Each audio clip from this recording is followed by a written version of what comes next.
हे वर्ग समीकरणाचं आहे आणि वर्ग समीकरणाचे सामान्य रूप ax वर्ग अधिक bx अधिक c।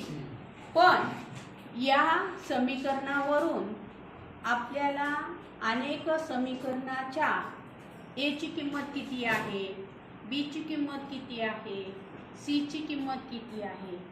तर मला आता सांगा बरं आदिल चंद्रकांत a ची किंमत किती आहे? -2 बरोबर आहे। हां तन्वीर b ची किंमत किती आहे?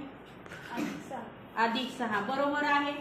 हां हां धीरज c ची किंमत किती आहे? -3।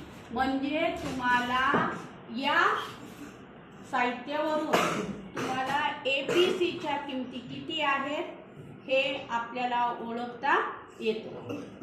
पहा याला जर मी असं खाली केलं, पहा अधिक 9x वर्ग अधिक 6x वजा 3। आता मी इथंही बदलू शकते, पहा -2 इथंही बदलू शकते आणि इथंही बदलू शकते।